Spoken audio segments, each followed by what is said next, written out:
자, 그러면 이어서 쉘 포맷으로 여러분이 지정할 수 있는 제어기에 대해서 알아보겠습니다. 제어기라는 것은 여러분이 쉘 설정을 할 때 좀 더 손쉽게 사용자들이 입력할 수 있도록 다양한 제어 기능을 사용하는 것인데요. 보시면 데이터 포맷 부분에서 체크 상자, 선호도 평가 이러한 부분이 있습니다. 이것이 바로 쉘 포맷 제어기인데요.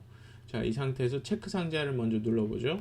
그래서 체크 상자는 여러분이 이런 식으로 체크 표시를 할 수 있는 그러한 상자가 되겠습니다. 그래서 체크 상자에 다음과 같이 체크를 하게 되면 이것을 실제로 여러분들이 뭐 함수나 기타 다른 공식으로 가져올 때 이것의 실제 값은 1이 됩니다. 보시는 것처럼.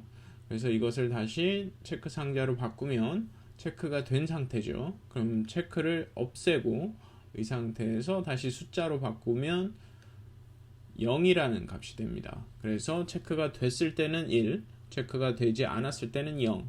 그래서 체크가 됐구나 라는 것은 여러분이 1이라는 값을 가져와서 비교를 해주시면 되겠죠. 이에 대한 관련 내용은 뒤에 나오는 함수 설명에서 좀 더 자세하게 진행이 될 것이기 때문에 여기서는 체크가 됐을 때는 1, 체크가 되지 않았을 때는 0이라는 것만 알고 계시면 되겠습니다. 자, 그리고 다음으로 이제 선호도 평가라는 게 있습니다. 선호도 평가는 여러분이 이런 식으로 별 표시를 해서 해당 열이면 열, 행이면 행에 대한 선호도 표시를 할 수가 있는 것이겠죠. 자, 그러면 다음과 같이 이렇게 선호도 표시를 했을 때 이거 역시도 어떤 값인지 알아보도록 하죠.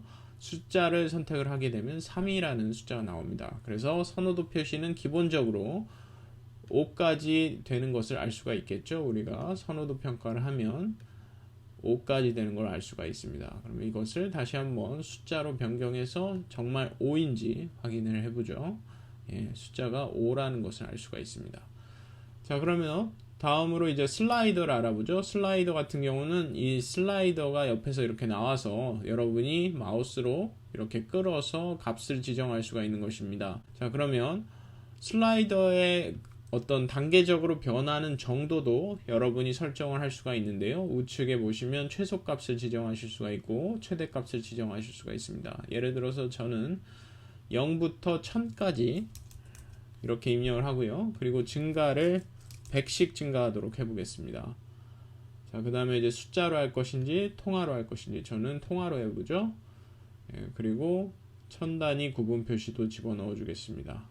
자, 그러면 이 상태에서 리턴을 한번 해주고요. 그러면 슬라이더를 잡아서 이렇게 움직일 때마다 보시는 것처럼 값이 변화하는 것을 볼 수가 있습니다.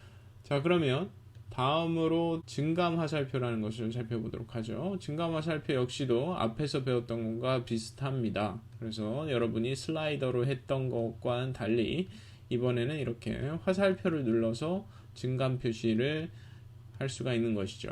그리고 마지막으로 팝업 메뉴가 있습니다. 팝업 메뉴라는 것은 여러분이 이 쉘 안에 들어갈 값들을 미리 사전에 정의한 후에 이것을 사용자가 이것을 눌러서 여기서 선택할 수 있게 하는 것입니다.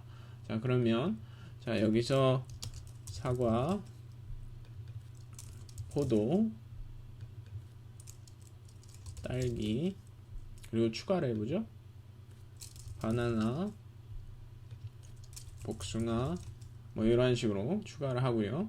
그리고 나서 이 부분을 눌러보게 되면 우리가 방금 이 부분에 입력한 내용들이 팝업으로 나타나서 여러분이 이런 식으로 선택을 할 수가 있게 됩니다.